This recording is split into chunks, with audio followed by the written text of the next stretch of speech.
Hi guys, நான் தான் உங்களுடைய ப்ரோக்ராம் பிரைன் பேசுகிறேன். இந்த வீடியோவில் நம்ம வந்துட்டு I2C உடைய ஓப்பன் ட்ரைன் ஓப்பன் கலெக்டர் அதை பற்றி ஏன் இருக்குது அப்படின்றத பார்க்க போகிறோம். லாஸ்ட் வீடியோவில் வந்து என்ன பார்த்தோம் அப்படின்னா அதோடைய கனெக்ஷன் எப்படி பண்ணுறது, அப்புறம் புல்லப் எப்படி கனெக்ட் பண்ணுறது, அப்புறம் ஸ்லேவ் எப்படி ஆக்சஸ் பண்ணுறது, அண்டு கேட்னா என்ன, அண்டு வேர்னா என்ன, அதை பற்றி நிறைய விஷயங்கள் பார்த்தோம். இந்த வீடியோவில் I2Cயில் வந்துட்டு ஒரு முக்கியமான கான்செப்ட் எல்லாருமே சொல்கிறது தான், that is call open drain அப்படின்னு சொல்லுவாங்க.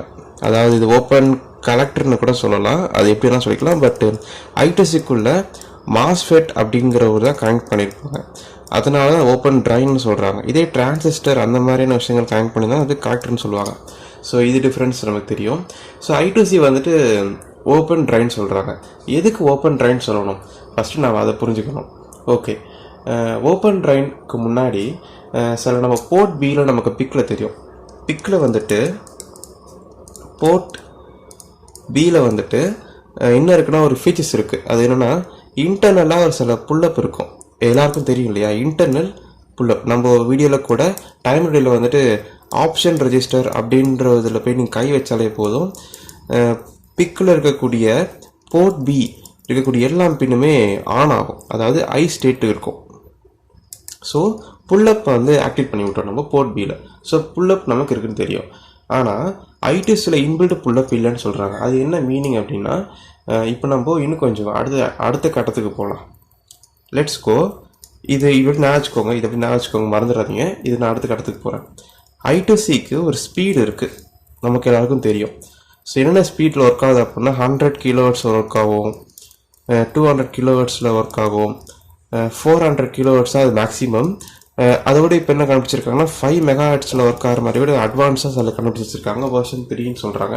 வெர்ஷன் 4-5 வந்துட்டு இட்ஸ் ஒர்க்கிங். ஓகே, அந்த மாதிரிலாம் இருக்குது.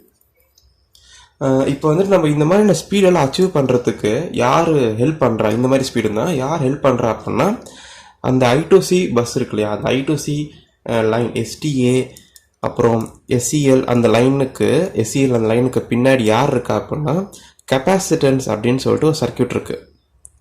ஓகே, ஸோ கெப்பாசிட்டன்ஸோடைய சார்ஜிங் டிஸ்சார்ஜிங்கை பேஸ் பண்ணி தான் இந்த மாதிரியான ஒரு கர்வ் வந்துட்டு அவங்க வரைய முடியும். இதுதான் சார்ஜிங் டிஸ்சார்ஜ், இது கெப்பாசிட்டன்ஸ். ஸோ கெப்பாசிட்டன்ஸுக்கு கரஸ்பாண்டிங்காக ரெசிஸ்டன்ஸ் கனெக்ட் பண்ணால் மட்டும்தான் அதால் சார்ஜ் டிஸ்சார்ஜ் வந்துட்டு சரியாக அதெல்லாம் செய்ய முடியும். கரெக்டுங்களா? ஸோ ரெசிஸ்டன்ஸ் அப்படிங்கிறது இந்த இடத்துல முக்கியமாக இருக்குது. ஸோ இதையும் நான் வச்சுக்கோங்க, 2 பாயிண்ட் சொல்லி கொடுத்துருக்கேன். ஸோ போர்ட் பியில் இன்டர்னல் புல்லப் இருக்குது, அது ஒரு பாயிண்ட்டு. I2C ஸ்பீடில் வந்துட்டு இந்த மாதிரி வேரி ஆகுது. அது எப்படி நீங்கள் நார்மலாக ரெஜிஸ்டர்ஸில் பிட்டு மாற்றது மூலியமாலாம் செஞ்சிட முடியாது. அதுக்கு வந்துட்டு ரெசிஸ்டன்ஸ் கெப்பாசிட்டன்ஸ் நீங்கள் இருக்கணும். ஓகே, அடுத்த பாயிண்ட்டுக்கு வரலாம். இது ஃபர்ஸ்ட் பாயிண்ட் வச்சுக்கலாம். Second point. So third point என்ன நம்ம பேசலாம் அப்படின்னா, இப்போ வந்துட்டு இதில் என்ன ப்ராப்ளம் நான் சொல்கிறேன். இதில் இன்டர்னல் புல்லப் இப்படி கொடுத்துட்டா என்ன ப்ராப்ளம் அப்படின்னா, இந்த புல்லப் இஸ் கால்ட் வீக் புல்லப்னு சொல்லுவாங்க. எல்லாருக்கும் தெரிஞ்சதெல்லாம் வீக் புல்லப். அதாவது ஒரு 1K வச்சுருப்பாங்க, 1 kilo ohms வச்சுருப்பாங்க, 220 ohms வச்சுருப்பாங்க. அதெல்லாம் வீக் புல்லப்னு சொல்லுவாங்க. ரொம்ப வீக்காக இருக்கும் இந்த புல்லப்ஸ் எல்லாம் அப்படின்னு கூட, கம்மி ரேட்டில் வச்சுருப்பாங்க புல்லப்ஸ். ஸோ அந்த மாதிரி இருக்கும். ஸோ ஒரு புல்லப் அப்படின்னு இன்டர்னல் புல்லப் அப்படிங்கிறது கான்ஸ்டன்ட் பண்ணிட்டாங்க அப்படின்னா நம்மளால் I2Cயில் வந்து ஸ்பீடை வேரி பண்ண முடியாது. கரெக்டுங்களா? ஸோ I2Cயில் நம்ம ஸ்பீடை நம்ம வேரி பண்ணுறது வந்து ரெசிஸ்டன்ஸ் தான் இந்த இடத்துல முக்கியமான பங்கு விதிக்குது அப்படின்னா நம்ம வேரியபிள் ரெசிஸ்டன்ஸ் நம்ம வைக்கணும். ஸோ அதனால தான் I2Cயில் வந்துட்டு ஓப்பன் ட்ரைனாக பண்ணிட்டாங்க. ஸோ ஓப்பன் ட்ரைன் பண்ணிட்டதுனால நம்மளாலே ஓனாக நம்ம வந்துட்டு ஸ்பீடை வந்துட்டு வேரி பண்ணிக்க முடியும். ரைட்டா? ரெசிஸ்டன்ஸ் அந்த ரெஜிஸ்டர்ஸ்லாம் இருக்குது, செட் பண்ணுற ரெஜிஸ்டர்ஸ் SSP Con2 ஒன்றெல்லாம் இருக்குது. பட் இருந்தாலும் அந்த ஸ்பீடுக்கான கரெக்டான ரேஸ் டைம்ஸ், ஃபால் டைம், அந்த டைம்ஸ்லாம் இருக்கணும் அப்படின்னா நம்ம ரெசிஸ்டன்ஸை மாற்றி போடணும். இப்போ இதுதான் வந்துட்டு நம்ம I2C அப்படி வச்சுக்கலாம். ஓகே, இதான் நம்ம கிரவுண்ட் பண்ணிட்டோம். இது வந்து ஓப்பன் ட்ரைன். இதுக்கு முன்னாடி ஏகப்பட்ட லாஜிக்லாம் இருக்கும், லாஜிக் பாக்ஸ். அந்த லாஜிக் பாக்ஸில் தான் வந்துட்டு ஏகப்பட்ட சர்க்கியூட்ஸ்லாம் போட்டு கெப்பாசிட்டன்ஸ்லாம் வச்சுருப்பாங்க. ஸோ இந்த பின்னு தான் வந்து நமக்கு கிளாக் ஜெனரேட் பண்ணுது அப்படின்னா இந்த பின்னில் என்ன இருக்கும் அப்படின்னா ஒரு இதுக்கு பின்னாடி என்னென்ன இருக்கணும் அப்படின்னா கெப்பாசிட்டன்ஸ் இருக்கணும், எல்லாம் ஏகப்பட்ட சர்க்கியூட், கெப்பாசிட்டன்ஸ் சர்க்கியூட்ஸ் ஃபுல் நிறையா இருக்கணும் அதில். ஓகே, ஸோ இந்த இடத்துல தான் நமக்கு புல்லப் வந்து மாற்றி போட்டுக்கணும். ஸோ இந்த புல்லப்பை மாற்றுறது மூலிமா இதோடைய ஃப்ரீக்வன்சி வித்து நம்ம மாற்றி நம்மளால் வந்து அந்த ஸ்லூ ரேட்டை ஈஸியாக கண்ட்ரோல் பண்ணிக்க முடியும். ஸோ இதான் விஷயம். ஸோ இதே நீங்கள் இந்த இதில் பார்த்தீங்க அப்படின்னா இன்கேஸ் இந்த மாதிரி தான் இது இருக்கு அப்படின்னா ஒரே ஒரு ரெசிஸ்டன்ஸ் வேல்யூ தான் இன்பில்ட்டாக வச்சுக்க முடியும் அவங்களால. ஸோ 1K ரெசிஸ்டன்ஸ் வச்சுட்டாங்கன்னா 1K தான். ஸோ இதான் விஷயம். ஸோ எப்படி நமக்கு வந்துட்டு ரெசிஸ்டன்ஸை பேஸ் பண்ணி எப்படிலாம் மாறுது அப்படின்னா, உதாரணத்துக்கு இங்கே எழுதுறேன் 100K கிலோ ஓம்ஸ் அப்படின்றத புள்ள ப்ரெஸ்ட்டை வச்சிங்க அப்படின்னா அது வந்துட்டு மேக்ஸிமம் 100 கிலோ ஹெர்ட்ஸ் வரைக்கும் நமக்கு ஸ்பீட் வந்துட்டு கொண்டு போகும். அதே நீங்கள் வந்துட்டு 2 கிலோ ஓம்ஸ் அப்படி வச்சிங்க அப்படின்னா அது வந்துட்டு மேக்ஸிமம் 400 கிலோ ஹெர்ட்ஸ் வரைக்கும் நம்மளால வந்து கொண்டு போகும். அது வந்துட்டு எப்படின்னா 1 மெகாஹெர்ட்ஸும் இதை செட் ஆகும்னு சொல்கிறாங்க இந்த ரெசிஸ்டன்ஸ் வேல்யூ. ஓகேவா? இதுக்குன்ட்டு ஒரு ஃபார்முலா இருக்குது. அது என்ன ஃபார்முலா அப்படின்னா ஆர், அதாவது ரெசிஸ்டன்ஸ், அது ஆர் ஈக்குவல் டு V/I, அதாவது ஓம்ஸ்லாம் படிப்போம் இல்லையா, அந்த ஃபார்முலா தான். எப்படி இந்த ரெசிஸ்டன்ஸ்லாம் நம்ம கணக்கு எடுக்கிறது, கால்குலேட் பண்ணுறது அப்படின்னு ஒரு ஃபார்முலா இருக்குது. அதை நெக்ஸ்ட் பேஜில் பார்க்கலாம். எப்படி கால்குலேட் பண்ணுறாங்க அப்படின்னா ஆர் ஈக்குவல் டு V/I அப்படின்னு தெரியும் நமக்கு. So R V is nothing but எப்படி எடுக்கிறாங்கன்னா VCC மைனஸ் VOL, அதாவது VCCங்கிறது அந்த கொடுக்குற அந்த சப்ளை ரெசிஸ்டன்ஸ், இந்த மாஸ்ஃபெட் இருக்கு இந்த இடம். ஸோ இந்த இடத்துல என்ன வோல்டேஜ் வருங்கிறது தான் OL. இந்த இடத்துல எவ்வளோ கரண்ட் வருது அப்படின்னு சொல்கிறது IOL சொல்லுவாங்க, அதாவது IOL. ஸோ ஆர் நம்ம கண்டுபிடிக்கணும். ஸோ இது என்ன இடத்துல எவ்வளோ ரெசிஸ்டன்ஸ் நம்ம போடணும் அப்படிங்கிறது கண்டுபிடிக்கிறதுக்கான ஃபார்முலா இது. ஸோ VCC நம்ம என்ன கொடுப்போம் அப்படின்னா 5 வோல்ட் கொடுப்போம் மைனஸ் OL, அதாவது எவ்வளோ ட்ராப் ஆகுது இடத்துல வோல்டேஜ் அப்படின்னா 0.5 வோல்ட் ட்ராப் ஆகணும், அது மாதிரி சொல்லிட்டேன். அதே மாதிரி IOL அப்படிங்கிறது எவ்வளோ கரண்ட் இந்த இடத்துல இருக்கு அப்படின்னா 3 மில்லியாம்ஸ் இருக்குன்னு சொல்லிக்கலாம். ஓகே, ஒரு எக்ஸாம்பிளுக்காக ஒரு ரெசிஸ்டன்ஸ் இருக்குது. So R equal to 5 volt minus எவ்வளோ, இது மைனஸ் என்ன வரும் அப்படின்னா 4.5 வோல்ட் அப்படின்னு வரும். ஸோ இந்த 3 இருக்குது, இந்த எம் அப்படி மேலே தூக்கி போட்டோம் அப்படின்னா இன்டூ 10⁻³ வரும். ஸோ 4500 வரும்.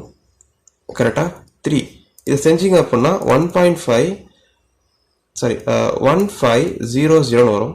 ஸோ ரெசிஸ்டன்ஸை நம்ம கண்டுபிடிக்கிறதுனால ரெசிஸ்டன்ஸ் ஈக்குவல் டு 1500 ஓம்ஸ் அப்படின்னு நம்ம போட்டுருணும்.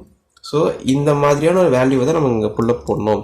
இப்போ நீங்கள் அதில் பார்த்தீங்கன்னா 2K ஓம்ஸ் போட்டீங்கன்னா சொல்லியிருந்தேன் 400 கிலோஹெர்ட்ஸ் வரைக்கும் நம்மளால் அச்சீவ் பண்ண முடியும்னு சொல்லியிருந்தேன். ஹெர்ட்ஸ் ஸ்பீட் நம்மளால் அச்சீவ் பண்ண முடியும்னு சொல்லியிருந்தேன். ஸோ வந்துச்சு நியர்பை. ஸோ இந்த ரெசிஸ்டன்ஸே போதுமானது.